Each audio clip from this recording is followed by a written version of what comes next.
Good morning ಎಲ್ರಿಗೂ ನಮಸ್ಕಾರ. ಇವತ್ತಿನ ವ್ಲಾಗ್ನ ಮಾರ್ನಿಂಗಿಂದ ಸ್ಟಾರ್ಟ್ ಮಾಡ್ತಾ ಇದ್ದೇನೆ.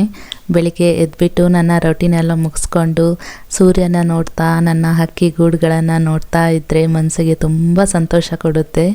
ವಾಕಿಂದ ಬಂದ ತಕ್ಷಣ ನಮ್ಮ ಅಪಾರ್ಟ್ಮೆಂಟಲ್ಲಿ ಬೇವಿನ ಗಿಡ ಇದೆ. ನಾನು ದಿನಾಲೂ 1-2 ಸಲ ಬೇವಿನ ಎಲೆನ ತಿಂತೇನೆ. ಬೇವಿಂದ ತುಂಬಾ ಬೆನಿಫಿಟ್ ಇದೆ ನಮ್ಮ ಹೆಲ್ತಿಗೆ. ಇದರಲ್ಲಿ ಆ್ಯಂಟಿ ಬ್ಯಾಕ್ಟೀರಿಯಲ್ ಆ್ಯಂಟಿ ಫಂಗಲ್ ಪ್ರಾಪರ್ಟಿ ಇದೆ. ನಮ್ಮ ಸ್ಕಿನ್ ಹೆಲ್ತಿಗೆ, ಹೇರ್ ಹೆಲ್ತಿಗೆ ಮತ್ತು ಓವರಾಲ್ ನಮ್ಮ ಹೆಲ್ತಿಗೆ ಬೇವು ತುಂಬಾ ಒಳ್ಳೆಯದು. ಆ್ಯಕ್ನೆ, ಡ್ಯಾಂಡ್ರಫ್, ಸ್ಕಿನ್ ಪ್ರಾಬ್ಲಮ್ ಏನಾದರೂ ಇದ್ದರೆ ಬೇವನ್ನ ದಿನಾಲೂ ತಿನ್ನೋದ್ರಿಂದ ಅದರಿಂದ ನಾವು ಗುಣಮುಖ ಆಗ್ಬೋದು. ಶುಗರ್ಗೆ, ಬಾಡಿನ ಡಿಟಾಕ್ಸಿಫೈ ಮಾಡೋಕ್ಕೆ ಬೇವು ತುಂಬಾ ಒಳ್ಳೆಯದು. ನಾನು 1-2 ಎಲೆನ ಚೆನ್ನಾಗಿ ನೀರಲ್ಲಿ ತೊಳೆದು ತಿಂತೇನೆ. ಸ್ವಲ್ಪ ಕಹಿ ಅನಿಸುತ್ತೆ, ಆಮೇಲೆ ಡೈಲಿ ತಿಂದರೆ ಅಭ್ಯಾಸ ಆಗಿಬಿಡುತ್ತೆ. ನಂತರ ನಾನು ಸನ್ ಬಾತ್ ಮಾಡೋಕ್ಕೆ ಹೋಗ್ತಾ ಇದ್ದೀನಿ. ದಿನಾಲೂ ನಾನು 15-20 ನಿಮಿಷ ಸೂರ್ಯನ ಹತ್ರ ಹೋಗಿ ನಿಂತ್ಕೊಂಡು ಅವರಿಗೆ ಪ್ರೇಯರ್ ಮಾಡಿ ನಮಸ್ಕಾರ ಮಾಡಿ ಥ್ಯಾಂಕ್ ಯು ಹೇಳಿ ಬರ್ತೀನಿ.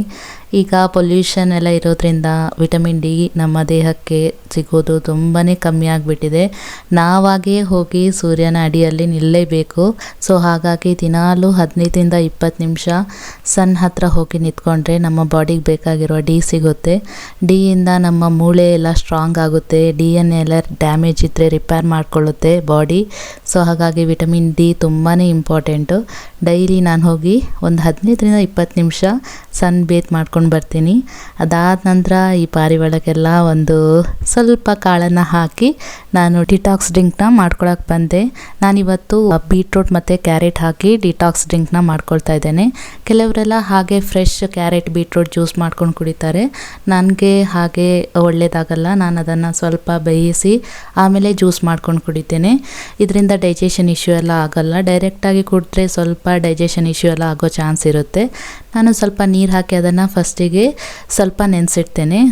ಕಸ ಎಲ್ಲ ಇದ್ದರೆ ಹೋಗುತ್ತಲ್ವ, ಹಾಗಾಗಿ ನೆನೆಸಿಟ್ಟು ಆಮೇಲೆ ಅದನ್ನು ಬೇಯಿಸ್ಕೊಳ್ತೇನೆ. ಫ್ರೆಶ್ ನೀರಲ್ಲಿ ತೊಳೆದು ಬೇಯಿಸ್ಕೊಳ್ತೇನೆ. ಹಾಗೆ ಇಲ್ಲಿ ತಿಂಡಿಗೂ ಕೂಡ ರೆಡಿ ಮಾಡ್ಕೊಳ್ತಾ ಇದ್ದೇನೆ. ಇವತ್ತಿನ ತಿಂಡಿಗೆ ನಮ್ಮೂರಿನ ಗಂಜಿ ಮಾಡ್ತಾ ಇದ್ದೇನೆ. ನಮ್ಮೂರಲ್ಲೆಲ್ಲ ನಾವು ತಿಂಡಿಗೆ ಇದನ್ನೇ ತಿನ್ನೋದು ಹೆಚ್ಚಾಗಿ. ಕುಚ್ಚಲಕ್ಕಿ ಅಂತ ಹೇಳ್ತೇವೆ ನಾವು ಇದನ್ನು. ತುಂಬ ಕಜೆ ಅಕ್ಕಿ ಹೇಳ್ತೇವೆ. ತುಂಬ ಹಳೆ ಅಕ್ಕಿ ತಗೊಂಡು ಅದರಿಂದ ಗಂಜಿ ಮಾಡಿಕೊಂಡು ತಿನ್ನೋದು. ಇಲ್ಲಿ ನಾನು ಅಕ್ಕಿನ ಒಂದು ಅರ್ಧ ಪಾವ್ನಷ್ಟು ತಗೊಂಡು ಚೆನ್ನಾಗಿ ತೊಳ್ತಾ ಇದ್ದೇನೆ. ಅದರಲ್ಲಿ ಕಸ ಕಡ್ಡಿ ಎಲ್ಲ ಇರುತ್ತಲ್ವ, ಚೆನ್ನಾಗಿ ತೊಳೆದ್ರೆ ಅದೆಲ್ಲ ಹೋಗುತ್ತೆ. ಒಂದು 4-5 ಸಲ ನಾನು ತೊಳ್ಕೊಳ್ತೇನೆ. ನೀರೆಲ್ಲ ಟ್ರಾನ್ಸ್ಪರೆಂಟ್ ಕಲರ್ ಆಗುತ್ತೆ ಅಲ್ಲಿ ತನಕ ಚೆನ್ನಾಗಿ ತೊಳೆದು ಆಮೇಲೆ ಅದನ್ನು ಬೇಯಿಸೋಕ್ಕಿಡ್ತೇನೆ. ನಾನು ಹೆಚ್ಚಾಗಿ ಕುಕ್ಕರಲ್ಲೇ ಬೇಯಿಸೋದು. ನಮ್ಮ ಊರಲ್ಲೆಲ್ಲ ಒಲೆಯಲ್ಲಿ ಬೇಯಿಸ್ತಾರೆ. ಸೊ ಹಾಗಾಗಿ ತುಂಬ ಟೇಸ್ಟಾಗಿರುತ್ತೆ. ಇಲ್ಲಿ ನಾವು ಗ್ಯಾಸಲ್ಲಿ ಬೇಯಿಸೋದಾದರೆ ತುಂಬ ಹೊತ್ತು ತಗೊಳ್ಳುತ್ತೆ. 1-2 ಗಂಟೆ ಬೇಕು ಚೆನ್ನಾಗಿ ಬೇಯಬೇಕಾದ್ರೆ. ಅದು ಚೆನ್ನಾಗಿ ಬೇಯ್ದ್ರೇ ಟೇಸ್ಟಾಗಿರುತ್ತೆ.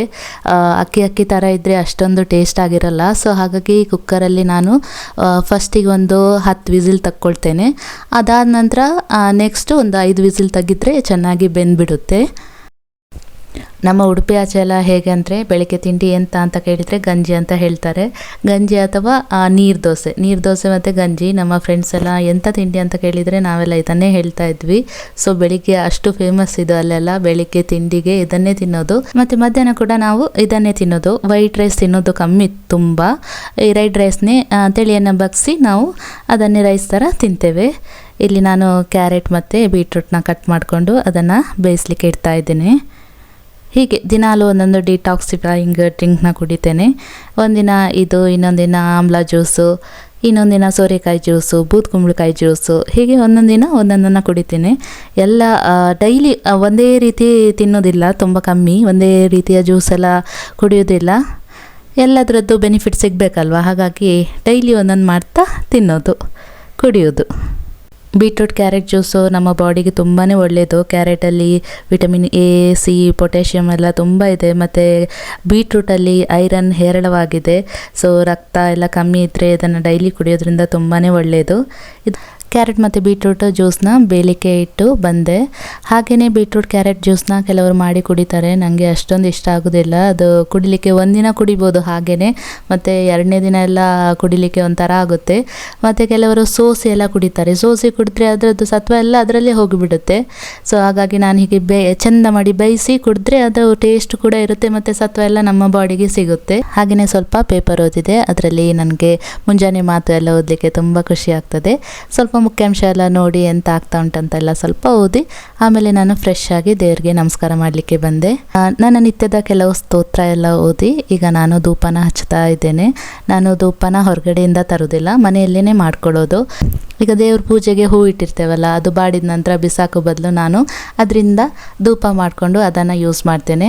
ಮಾರ್ಕೆಟಿಂದ ತಂದಿರೋ ಧೂಪ ನನ್ನ ಹಸ್ಬೆಂಡ್ಗೆ ಅಷ್ಟು ಇಷ್ಟ ಆಗಲ್ಲ, ಅಕ್ಷಿ ಮಾಡಲಿಕ್ಕೆ ಸ್ಟಾರ್ಟ್ ಮಾಡಿಬಿಡ್ತಾರೆ ಅದನ್ನು ನಾನು ಹಚ್ಚಿದರೆ. ಸೊ ಹಾಗಾಗಿ ಈ ಥರ ನಾನು ಮನೆಯಲ್ಲೇ ಧೂಪ ಮಾಡಿದರೆ ಎಂಥ ಪ್ರಾಬ್ಲಮ್ ಆಗೋದಿಲ್ಲ. ಮನೆ ಕೂಡ ಪಾಸಿಟಿವಿಟಿಯಿಂದ ತುಂಬಿರುತ್ತೆ ಮತ್ತು ಹೆಲ್ತ್ಗೂ ಕೂಡ ತುಂಬ ಒಳ್ಳೆಯದು.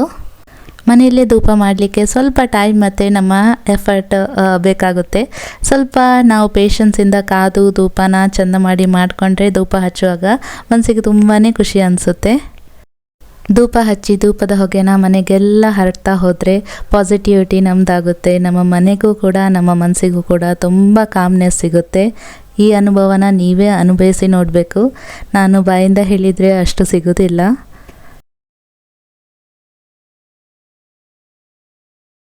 ಧೂಪ ಎಲ್ಲ ಹಾಕಿ ನಮಸ್ಕಾರ ಎಲ್ಲ ಮಾಡಿದ ನಂತರ ನಾನು ಮನೆ ಮುಂದೆ ರಂಗೋಲಿ ಹಾಕುವ ಅಂತ ಹೊರಟೆ. ನಾನು ಸಣ್ಣ ರಂಗೋಲಿನ ಹಾಕ್ತೇನೆ, ದೊಡ್ಡ ರಂಗೋಲಿ ಹಾಕಲಿಕ್ಕೆ ನನಗೆ ಬರೋದಿಲ್ಲ. ನನ್ನ ಅಕ್ಕ ತುಂಬ ಚೆಂದ ರಂಗೋಲಿ ಹಾಕ್ತಾಳೆ, ದೊಡ್ಡ ರಂಗೋಲಿ ಎಲ್ಲ ಹಾಕ್ತಾಳೆ. ನಾನು ಸಣ್ಣ ರಂಗೋಲಿನ ಹಾಕ್ತೇನೆ. ನನಗೆ ಮನಸ್ಸಿಗೆ ಖುಷಿ ಆಗುತ್ತೆ ರಂಗೋಲಿ ಹಾಕಲಿಕ್ಕೆ, ಹಾಗಾಗಿ ನಾನು ಸಣ್ಣ ರಂಗೋಲಿ ಹಾಕ್ತೇನೆ. ನಮ್ಮ ಮನಸ್ಸು ಮತ್ತು ಮನೆ ಚೆಂದ ಕಂಡ್ರೆ ಸಾಕು ಅಲ್ವಾ. ರಂಗೋಲಿ ಎಲ್ಲ ಹಾಕಿ ಬರುವಾಗ ಕ್ಯಾರೆಟ್ ಮತ್ತು ಬೀಟ್ರೂಟು ಚೆನ್ನಾಗಿ ಬೆಂದು ರೆಡಿಯಾಗಿತ್ತು. ನಾನು ಆಫ್ ಮಾಡಿ ಇಟ್ಟಿದ್ದೆ. ಈಗ ತಣ್ಣಗಾಗಿದೆ. ಅದನ್ನು ಸೋಸ್ಕೊಂಡು ಇಲ್ಲಿ ನಾನು ಜ್ಯೂಸ್ ಮಾಡ್ಕೊಳ್ತಾ ಇದ್ದೇನೆ. ಸೋಸ್ಕೊಳ್ಳೋದು ತುಂಬಾ ಇಂಪಾರ್ಟೆಂಟ್, ಇಲ್ಲಾಂದರೆ ಅದರಲ್ಲಿ ಕಲ್ಲು ಥರ ಸಿಗುತ್ತೆ ಬಾಯಿಗೆ, ಅದು ನನಗೆ ಅಷ್ಟೊಂದು ಇಷ್ಟ ಆಗಲ್ಲ. ಸೋಸಿದರೆ ಅದೆಲ್ಲ ಕ್ಲೀನ್ ಆಗುತ್ತೆ. ಸೊ ಎಷ್ಟು ಬೇಕೋ ಅಷ್ಟು ನೀರು ಹಾಕ್ಕೊಂಡು ಅದನ್ನು ರುಬ್ಕೊಂಡ್ರೆ ಆಯಿತು. ನಾನಿಲ್ಲಿ ಒಂದು ಕ್ಯಾರೆಟು ಒಂದು ಬೀಟ್ರೂಟ್ ತೊಗೊಂಡು ಜ್ಯೂಸನ್ನ ಮಾಡ್ಕೊಂಡಿದ್ದೇನೆ. 2 ಗ್ಲಾಸಷ್ಟು ಜ್ಯೂಸ್ ಆಯಿತು. ಇನ್ನು ಕ್ವಾಂಟಿಟಿ ಜಾಸ್ತಿ ಬೇಕಂದರೆ ಕ್ಯಾರೆಟ್ ಮತ್ತು ಬೀಟ್ರೂಟು ಸ್ವಲ್ಪ ಜಾಸ್ತಿ ಹಾಕ್ಕೊಂಡ್ರೆ ಕ್ವಾಂಟಿಟಿ ಕೂಡ ಜಾಸ್ತಿ ಆಗುತ್ತೆ. ಇನ್ನು ಟೇಸ್ಟಿಗೆ ಬೇಕಾದರೆ ಸ್ವಲ್ಪ ಬೆಲ್ಲ ಕೂಡ ಹಾಕ್ಕೊಳ್ಬೋದು. ನಾನು ಹಾಕ್ಕೊಳ್ಳಿಲ್ಲ, ಬೀಟ್ರೂಟ್ ಕ್ಯಾರೆಟಲ್ಲೇ ಸ್ವಲ್ಪ ಬೆಲ್ಲದ ಅಂಶ ಇರುತ್ತಲ್ವ, ಸೊ ಹಾಗಾಗಿ ನಾನು ಬೆಲ್ಲ ಎಕ್ಸ್ಟ್ರಾ ಹಾಕ್ಕೊಳ್ಳಿಲ್ಲ. ಇದಕ್ಕೆ ಆಮ್ಲ ಕೂಡ ಆ್ಯಡ್ ಮಾಡಿಕೊಂಡ್ರೆ ABC ಜ್ಯೂಸ್ ಕೂಡ ರೆಡಿ ಆಗುತ್ತೆ. ನನ್ನ ಹತ್ರ ಆಮ್ಲ ಇರಲಿಲ್ಲ ಇವತ್ತು, ಸೊ ಹಾಗಾಗಿ ನಾನು ಖಾಲಿ ಕ್ಯಾರೆಟ್ ಮತ್ತು ಬೀಟ್ರೂಟ್ ಜ್ಯೂಸ್ ಮಾಡಿಕೊಂಡು ಕುಡಿದೆ. ಹೀಗೆ ನಾವು ಬೇಯಿಸ್ಕೊಂಡು ಜ್ಯೂಸ್ ಮಾಡಿದರೆ ಜ್ಯೂಸ್ ತುಂಬಾ ಟೇಸ್ಟಿಯಾಗಿರುತ್ತೆ ಮತ್ತು ಕುಡಿಯೋಕ್ಕೂ ಕೂಡ ತುಂಬ ಒಳ್ಳೇದನಿಸುತ್ತೆ. ಇಲ್ಲಿ ಜ್ಯೂಸ್ ಮಾಡಿದ ಮಿಕ್ಸಿ ಜಾರ್ನ ತೊಳ್ಕೊಂಡು ಇಟ್ಕೊಂಡು ಬಿಡ್ತಾ ಇದ್ದೇನೆ. ನಾನು ಆಗಾಗ ಮಾಡಿದ್ದ ಐಟಮ್ಸ್ನ ಎಲ್ಲ ಪಾತ್ರೆ ಆಗನೇ ತೊಳ್ಕೊಂಡು ಇಟ್ಕೊಂಡು ಬಿಡ್ತೀನಿ, ಆವಾಗ ಫ್ರೀ ಆಗಿಬಿಡುತ್ತೆ. ಆಮೇಲೆ ಇಲ್ಲಾಂದರೆ ಒಂದೇ ಸಲ ತೊಳೆಯೋದಂದರೆ ತುಂಬ ಕಷ್ಟ. ಒಂದೊಂದೇ ತೊಳೆಯುವಾಗ ಅಷ್ಟೊಂದು ಗೊತ್ತಾಗೋದಿಲ್ಲ, ಬೇಗ ಆಗಿಬಿಡುತ್ತೆ. ಈಗ ಗಂಜಿ ಜೊತೆ ಸೈಡಲ್ಲಿ ತಿನ್ನಲಿಕ್ಕೆ ಉಪ್ಪುಮುಂಚಿಯನ್ನು ಮಾಡ್ತಾ ಇದ್ದೇನೆ. ನಮ್ಮ ತುಳುವಲ್ಲಿ ಉಪ್ಪುಮುಂಚಿ ಅಂತ ಹೇಳ್ತೇವೆ, ಕನ್ನಡದಲ್ಲಿ ಉಪ್ಪು ಮತ್ತು ಮೆಣಸು ಅಂತ ಹೇಳ್ಬೋದು. ನನಗೆ ನನ್ನ ಅತ್ತೆ ಹೇಳ್ಕೊಟ್ಟಿರುವಂಥ ಡಿಶ್ ಇದು. ಗಂಜಿ ಜೊತೆ ಎಲ್ಲ ತುಂಬ ಟೇಸ್ಟಿಯಾಗಿರುತ್ತೆ. ಒಂದು ಮಿಕ್ಸಿಗೆ ಕಾಯಿ ತುರಿ ಮತ್ತು ಸ್ವಲ್ಪ ಹುಣಸೆ ಹುಳಿ ಮತ್ತು ನಮಗೆ ಖಾರ ಎಷ್ಟು ಬೇಕೋ ಅಷ್ಟು ಹಸಿಮೆಣಸಿನ್ಕಾಯಿನ ಹಾಕ್ಕೊಂಡು ರುಚಿಗೆ ತಕ್ಕಷ್ಟು ಉಪ್ಪು ಹಾಕ್ಕೊಂಡು ಮಿಕ್ಸಿಲಿ ಗರ್ ಅಂತ ತಿರುಗಿಸಿದ್ರೆ ಆಯಿತು. ಫುಲ್ ಬ್ಲೆಂಡ್ ಮಾಡಬೇಕಂತ ಇಲ್ಲ, ಸಾಫ್ಟ್ ಪೇಸ್ಟ್ ಥರ ಆಗಬಾರ್ದು, ಸ್ವಲ್ಪ ಬಾಯಿಗೆ ಸಿಗಬೇಕು ಎಲ್ಲನೂ. ಸೊ ಎಲ್ಲನೂ ಚೆಂದ ಮಾಡಿ ಬ್ಲೆಂಡ್ ಆದರೆ ತುಂಬ ಟೇಸ್ಟಿಯಾಗಿರುತ್ತೆ ಇದು. ಈಚೆ ನಮ್ಮ ಗಂಜಿ ಕೂಡ ರೆಡಿ ಆಯಿತು. ವಿಸಿಲೆಲ್ಲ ಹೋದ ನಂತರ ಬಿಸಿ ಗಂಜಿನ ಬಟ್ಲಿಗೆ ಹಾಕ್ಕೊಂಡು ಅದರ ಮೇಲೆ ತುಪ್ಪ ಉಪ್ಪು ಹಾಕ್ಕೊಂಡು ತಿಂತಾಯಿದ್ರೆ ತುಂಬ ಟೇಸ್ಟಿಯಾಗಿರುತ್ತೆ.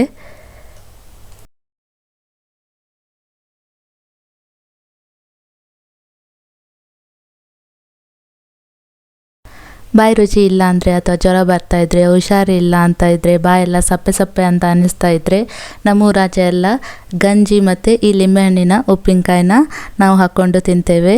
ಈ ಲಿಂಬೆಹಣ್ಣಿನ ಉಪ್ಪಿನಕಾಯಿಗೆ ಶುಂಠಿ ಮೆಣಸು ಉಪ್ಪು ಎಲ್ಲ ಹಾಕಿ ಚೆಂದ ಮಾಡಿ ಎಳಿಲಿ ಅಂತ 1 ತಿಂಗಳು ಹಾಗೆ ಇಟ್ಟಿರ್ತೇವೆ. ಅದನ್ನು ನಂತರ 1 ತಿಂಗಳಾದ ನಂತರ ಎಲ್ಲ ಚೆನ್ನಾಗಿ ಹೀರ್ಕೊಂಡು ತುಂಬ ಟೇಸ್ಟಿಯಾಗಿರುತ್ತೆ. ಈ ಗಂಜಿ ಜೊತೆ ಅನ್ನದ ಜೊತೆ ಮೊಸರನ್ನ ಜೊತೆ ಎಲ್ಲ ತಿನ್ನಲಿಕ್ಕೆ ತುಂಬ ಒಳ್ಳೆಯದಾಗುತ್ತೆ. ಲಿಂಬೆ ಹುಳಿಯಲ್ಲಿ ಹೇರಳವಾಗಿ ವಿಟಮಿನ್ ಸಿ ಇರುತ್ತೆ ಮತ್ತು ಇಮ್ಯುನಿಟಿಗೆ ಕೂಡ ತುಂಬ ಒಳ್ಳೆಯದು ಲಿಂಬೆಹಣ್ಣಿನ ಉಪ್ಪಿನಕಾಯಿ. ಸೊ ನಾವು ಈ ರೀತಿ ಮಾಡ್ಕೊಂಡು ಇಟ್ಕೊಂಡಿರ್ತೇವೆ. ಹೀಗೆ ಅದನ್ನು ದಿನಾಲೂ ಉಪಯೋಗ ಮಾಡ್ತೇವೆ. ಬಾಯೆಲ್ಲ ಸಪ್ಪೆ ಅನಿಸಿದರೆ ಈ ಲಿಂಬೆಹಣ್ಣಿನ ಉಪ್ಪಿನಕಾಯಿನ ತಿಂದರೆ ಎಲ್ಲ ಪರ್ಫೆಕ್ಟಾಗಿ ಬಿಡುತ್ತೆ. ಈಗ ನಮ್ಮ ಏರಿಯಾದಲ್ಲಿ ಒಂದು ಚಂದದ ಗಣಪತಿ ಇಟ್ಟಿದ್ದಾರೆ, ಅದನ್ನು ನೋಡೋಕ್ಕಂತ ಹೋಗ್ತಾ ಇದ್ದೇವೆ. ನೋಡಿ, ಇದೇ ಆ ಗಣಪತಿ, ಎಷ್ಟು ಚಂದ ಉಂಟಲ್ಲ, ಕಣ್ಣೆಲ್ಲ ನೋಡುವಾಗ ತುಂಬ ನಿಜ ಥರ ಕಾಣ್ತಾ ಇತ್ತು. ಡೆಕೋರೇಷನ್ ಎಲ್ಲ ತುಂಬ ಚೆನ್ನಾಗಿ ಮಾಡಿದರು. ನೋಡ್ತಾ ಇದ್ದರೆ ದೇವರನ್ನು ನೋಡ್ತಾ ಇರುವ ಅಂತ ಅನಿಸ್ತಾ ಇತ್ತು. ಗೌರಿ ಗಣೇಶ ಇಬ್ಬರು ಕೂಡ ತುಂಬಾ ಚೆನ್ನಾಗಿ ಕಾಣ್ತಾ ಇದ್ರು. ರಿಯಲ್ ಫ್ಲವರ್ ಎಲ್ಲ ಯೂಸ್ ಮಾಡಿ ಗಣಪತಿನ ಡೆಕೋರೇಷನ್ ಮಾಡಿದರು. ಅಲ್ಲಿಂದ ಹೊರಟು ನಾವು ಎಳ್ನೀರಿತ್ತು, ಎಳ್ನೀರು ಕುಡಿದು ನನಗೆ ಸ್ವಲ್ಪ ಹಾಗಲಕಾಯಿ ಬೇಕಿತ್ತು, ಅದನ್ನು ತಗೊಳ್ತಾ ಇದ್ದೇನೆ. ಹಾಗಲಕಾಯಿ ಫ್ರೈ ತುಂಬಾ ಚೆನ್ನಾಗಿ ಟೇಸ್ಟಿ ಆಗುತ್ತೆ. ಸೊ ಹಾಗಾಗಿ ಹಾಗಲಕಾಯಿನ ತಗೊಂಡು ಅಲ್ಲಿಂದ ಮನೆಗೆ ಹೊರಟೆ.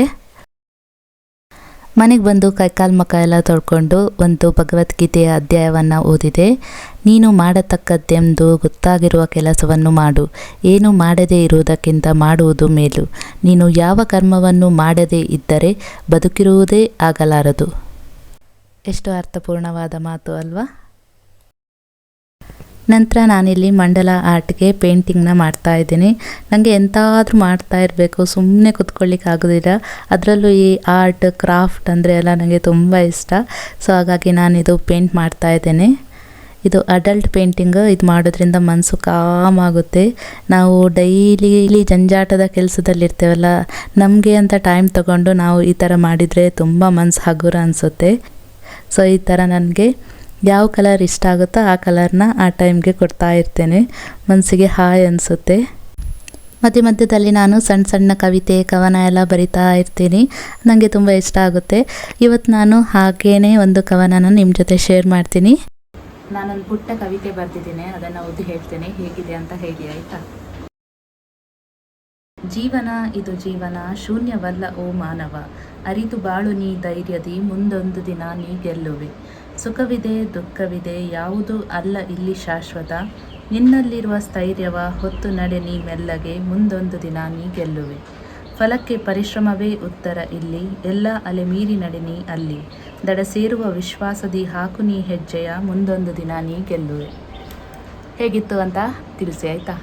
ಇದಾಗಿತ್ತು ಇವತ್ತಿನ ಮಿನಿ ಬ್ಲಾಗ್. ಹೋಪ್ ನಿಮಗೆ ಈ ವಿಡಿಯೋ ಇಷ್ಟ ಆಯಿತು ಅಂತ ಅನ್ಕೋತೀನಿ. ಇಷ್ಟ ಆಗಿದ್ದರೆ ಈ ವಿಡಿಯೋನ ಲೈಕ್ ಮಾಡಿ ಹಾಗೂ ಚಾನಲ್ನ ಸಬ್ಸ್ಕ್ರೈಬ್ ಆಗೋದನ್ನು ಮರಿಬೇಡಿ. ನಾನು ಇನ್ನೊಂದು ವಿಡಿಯೋ ಜೊತೆ ಮತ್ತೆ ನಿಮ್ಮ ಮುಂದೆ ಬರ್ತೀನಿ. ಅಲ್ಲಿವರೆಗೂ ರಾಮ್ ರಾಮ್.